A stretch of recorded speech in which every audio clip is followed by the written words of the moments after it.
Hi guys, it's 1:45 in the afternoon. It's still the 3rd of April 2024. We were down in City Roseman, California, and feeling totally out of it even earlier this morning. And I try to have interesting talks with my therapist, but I'll tell you one thing that came up that she brought up because of things we had talked earlier on.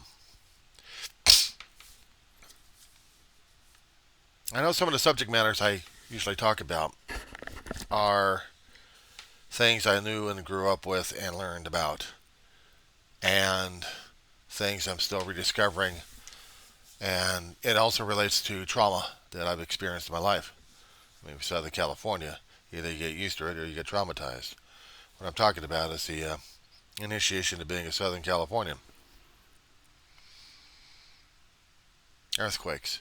But since what is it, a Southern California thing? Well, in my head it is. But then again, earthquakes are all over the world. Doesn't matter which particular location. If there's a fault line somewhere, or if there's a subduction zone, or if there's a hot zone, then in geologic terms, to put that in geologic terms, it becomes a pain in the ass. We're all initialized, traumatized, or getting used to Earth's movement. But there's sometimes the magnitude is getting so damn bad when there's amount of pressure on the Earth so much, either deep inside or in the shallow regions. We feel it more strongly, and then we go ape because of the results that happen. Right after we had talked in the therapy about earthquakes and other things, um, I went back over the videos that they were showing on CNN and tried to see them on YouTube and saw different ones related to it. And I had a wig out. I didn't have the wig out before I see the therapist. I had to have a wig out after seeing the therapist on this one. So the memories concerning about my lifetime experiences of going through earthquakes up to the point where we're seeing Taiwan going through theirs. I had to give me something from my mouth there. I had been through major earthquakes, but nothing as major as I've seen that, but just coming close to it. I mean, damn shakers.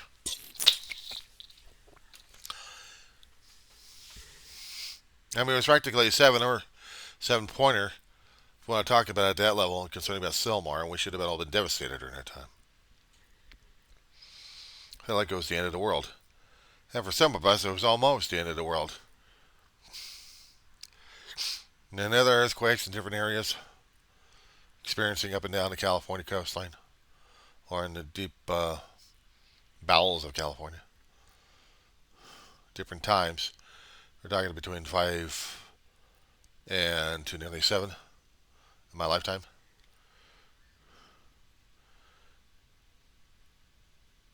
I was seeing some of the devastations when it came down from San Francisco back in '89. My brother and I were taking a trip out there,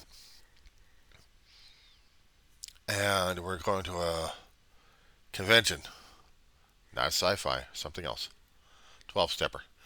And it was like about 3 or 4 months afterwards, they were still trying to get things together out there. Was it 3 or 4 or 5 months after that?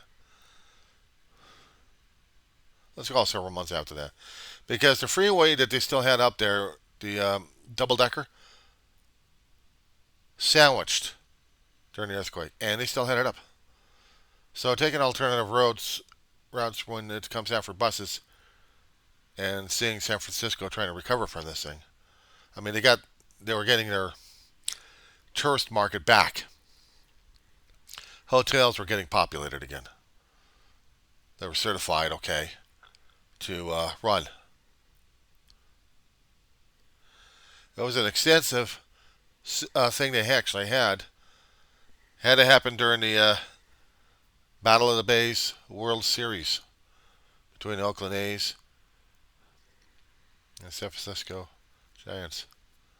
A's versus the Giants. And it was something to see this on television. I mean, who'd know that that area is like dealing with Los Angeles and Angels if they ever went to the World Series? Which team would I go for? I mean, hell, I got both shirts for both Dodgers and Angels. I could celebrate them both. But it doesn't matter. I still need to root for one team, don't I? But now when you got a third party coming in there to disrupt everything, we call it a fault line. Or saying, nope, I'm canceling today's game. You got to watch it another time. Rumble, rumble, rumble. Crunch, crunch, crunch.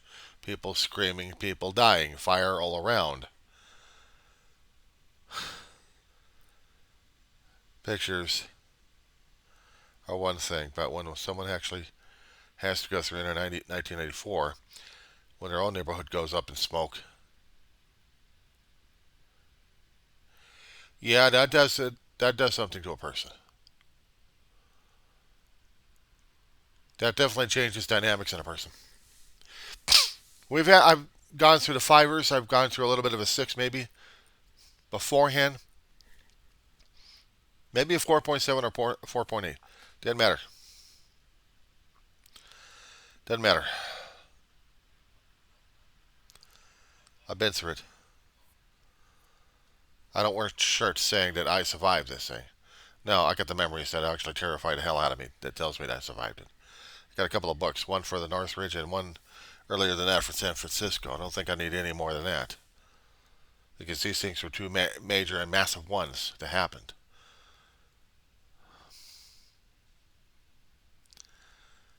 So all the minor ones, okay, fine, I can maybe deal with that. I'll probably sleep through it. I joke about it, but I can try joking about it because that's the only defense I've got. That is the only defense I've got on it.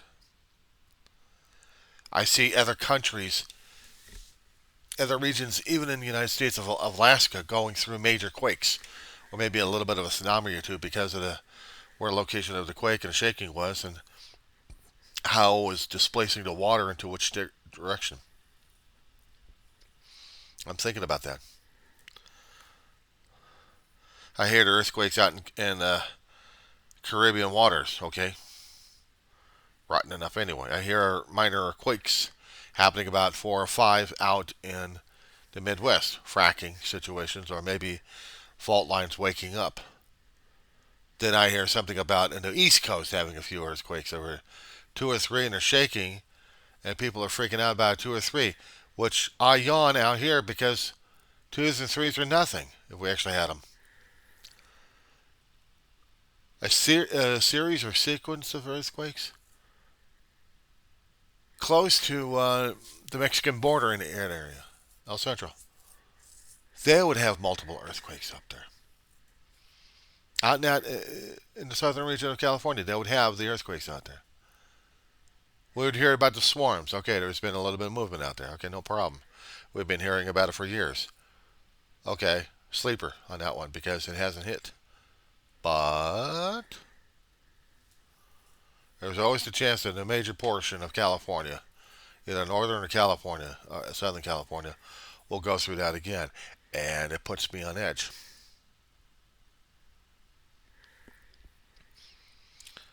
Seeing the other countries going through devastation, left and right, Middle East, uh, Mediterranean area, even India, Pakistan. Movement of the earth is a constant basis. Understanding in the level of a scientist, or trying to be scientific minded and trying to be analytical, I try to shove away the fear and just keep on with the analysis of what's been going on and what seems to be happening. I looked at the fault lines when I was in college, my my adult life, not the teenage life. And I was taught, and I was told, and I was researching left and right. Yeah, there are certain things that forces certain portions of the continental shelf,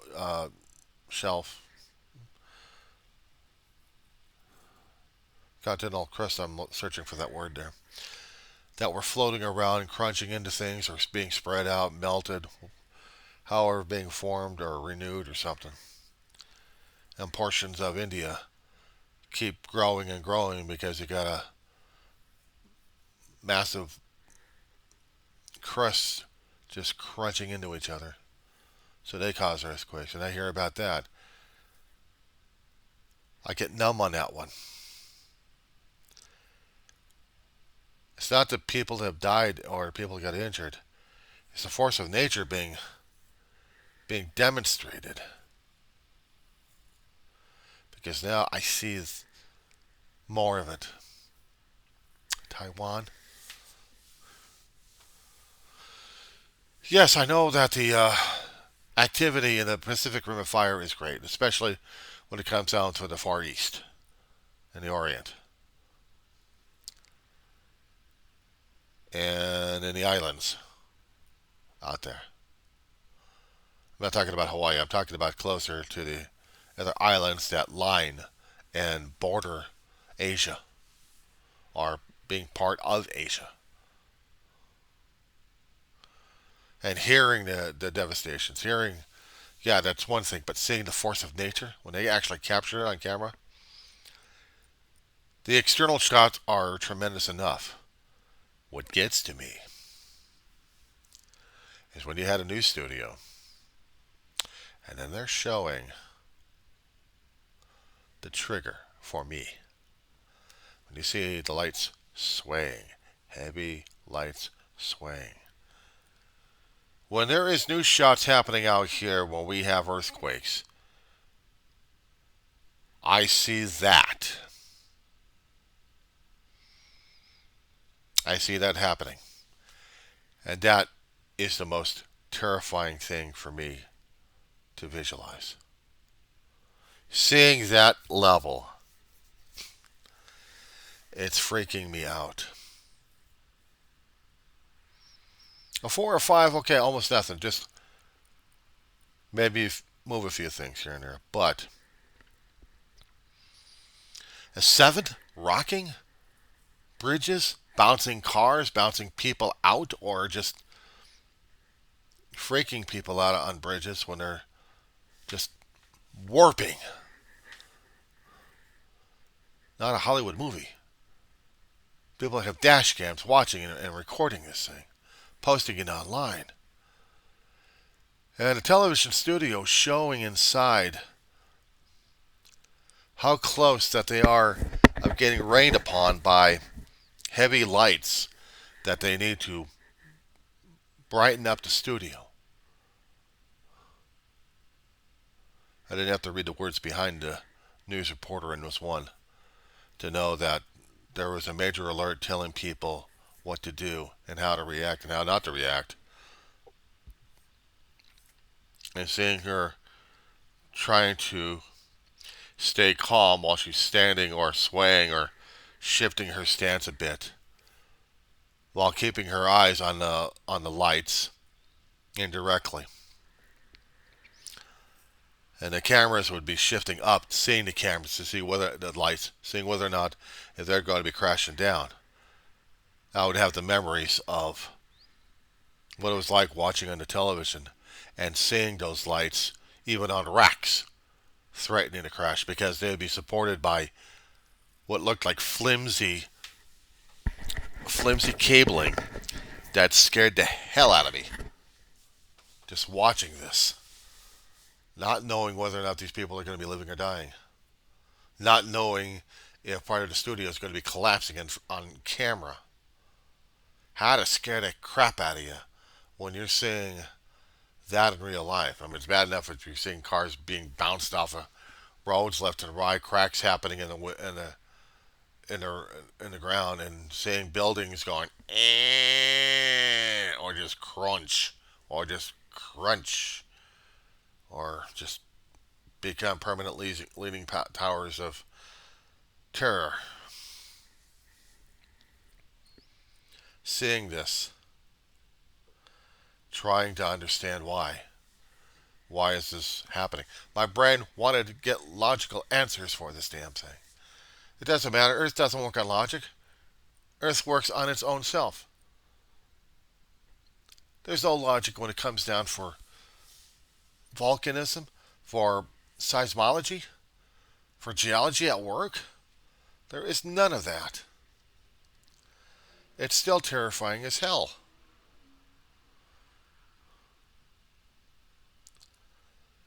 It still scares me to death.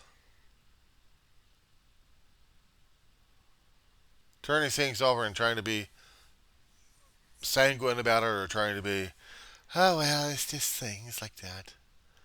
Yeah, the next thing I know is I hear crunching or something like that. I look up and then splat. Oh, thank you. I kept asking myself those kind of questions or trying to get that kind of perspective when it came down for earthquakes. It's just Earth shifting things around and scaring the crap out of us who live on the surface. It's like listening to people who keep telling me, grow a pair, why don't you? Well, I've got the biological pair, thank you very much. But if you're talking about courage in the midst of an earthquake and say, I'm not afraid of you, well, I am, thank you very much.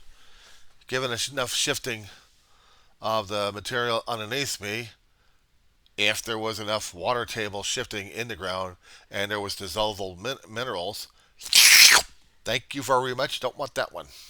Or opening up where there's a rift and my legs are going to go whoop,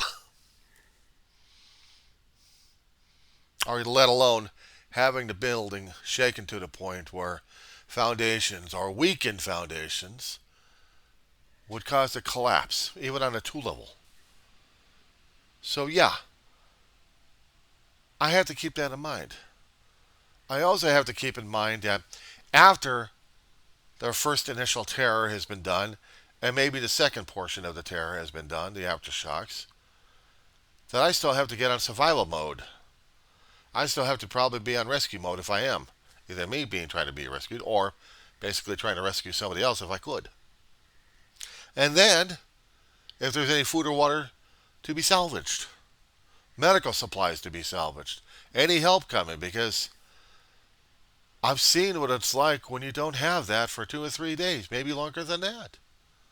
Hospitals are damaged. You can't get anybody out to take care of them. Other hospitals are getting totally full because of patients being transferred from one place to another place. Yeah, I've been through it. Not fun. Seeing what's happening on the screen, yeah, I get what's going on. 58 years old, yes, I know. I get it. It's scary. It's terrifying. You can't move past it. You can try understanding the damn scientific basis of what's going on, but it doesn't get past the scare factor. I know a few people who are very scientific who get a thrill off of this. Get a thrill off of an earthquake. Yeah, well, I also seen devastations from earthquake. No, thank you. I don't. I'm looking at the opposite. It scares the shit out of me, despite the fact I may have book knowledge about the damn thing and an actual experience of earthquakes. It still doesn't put me into a zen moment where I'm thinking, I understand the earthquake. It's a wonderful thing for the earth to move. We just sit here and go sane because we are in a state of perpetual bliss. Thank you very much until something happens to you during that time. Subconscious can go kick itself into overdrive where the rational becomes irrational.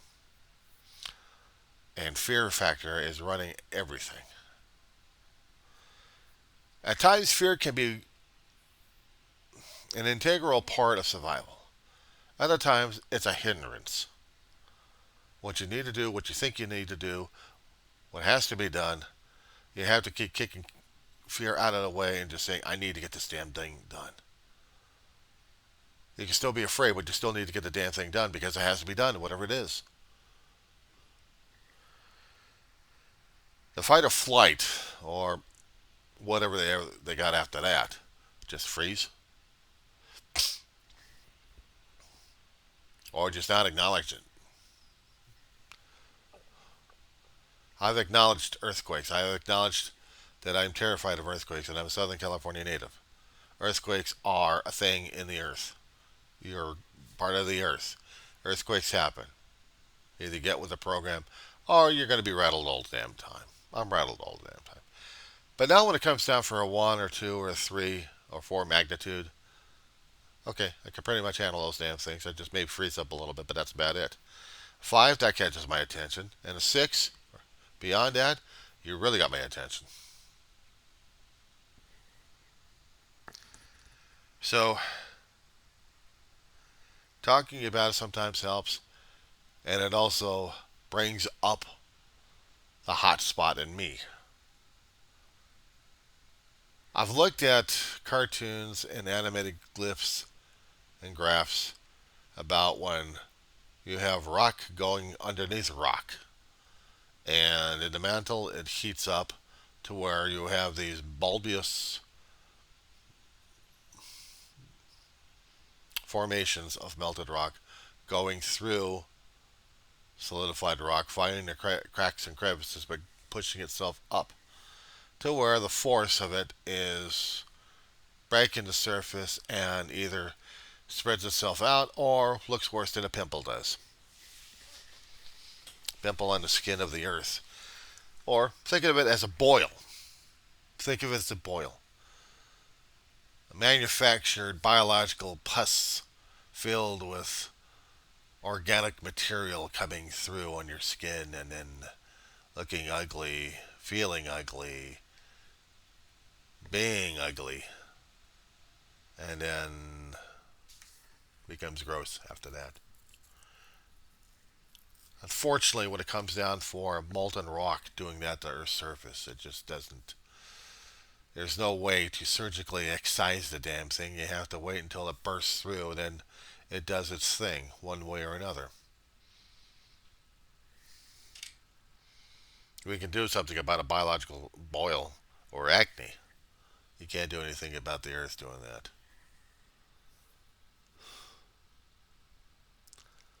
I can think about that in scientific terms and keep it scientific and keep it logical and keep the emotions out of the damn thing. But it's a hell of a lot of energy to expand upon it. Sometimes I like to run and hide from it by sleeping.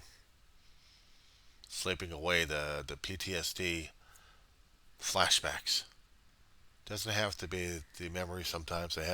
It'll come up in the emotions.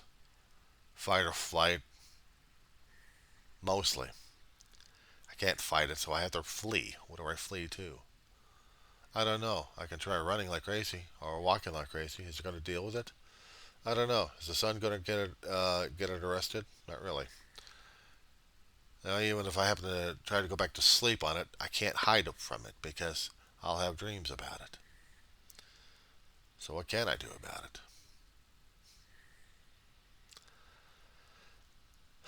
Sit and let it go through.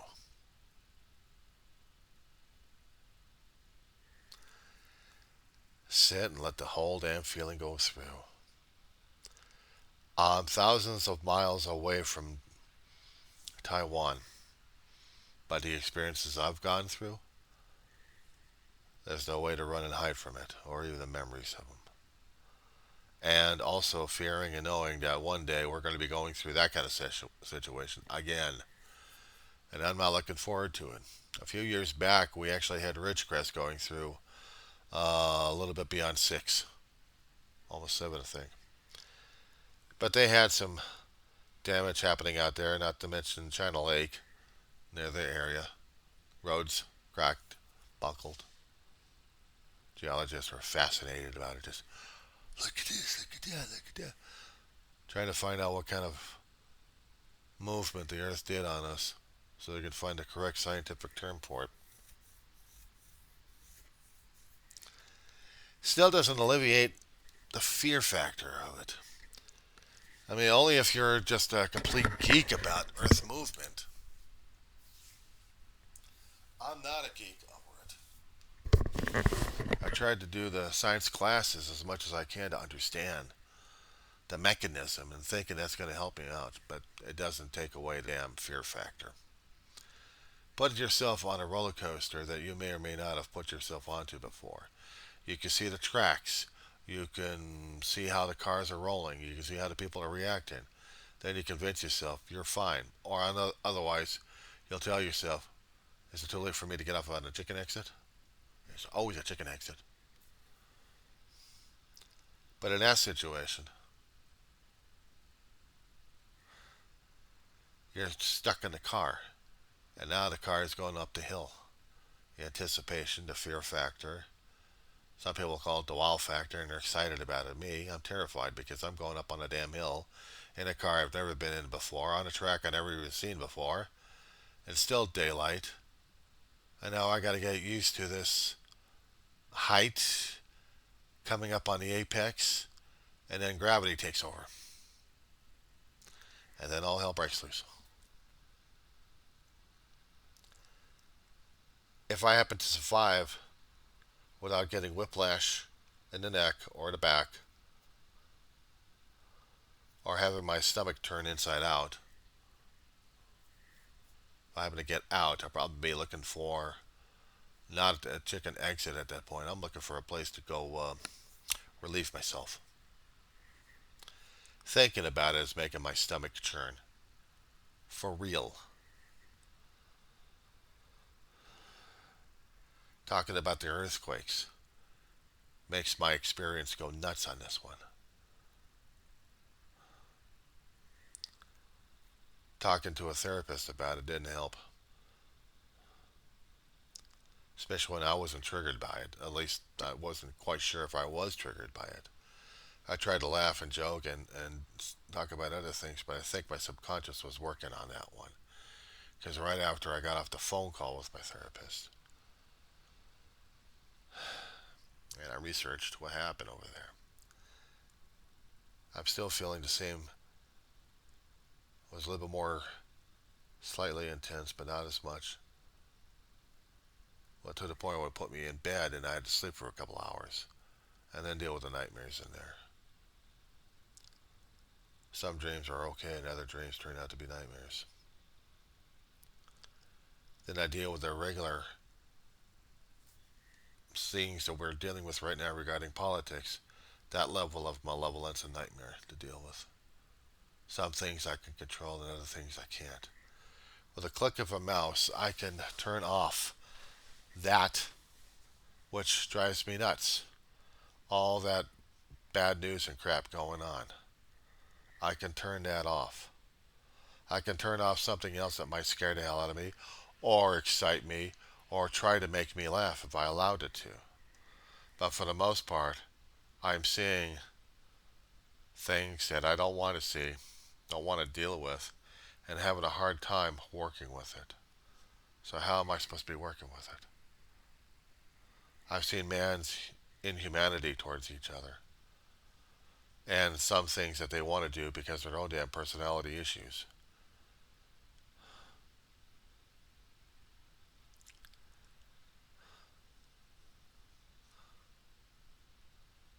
I want to hide from the damn thing, but I can't. It's too damn gross and nauseating to hear it, but I'm still hearing it anyway. I can get my head wrapped around something else that I could just deal with and thinking that's going to be okay. Get hooked up on a television series online. Get myself sidetracked. It's not going to help me very much because already my stomach is going nuts and I'm having issues over this. The only thing I could do is try watching something else and then pray that I don't throw up or worse. Yeah, so how's your Wednesday going?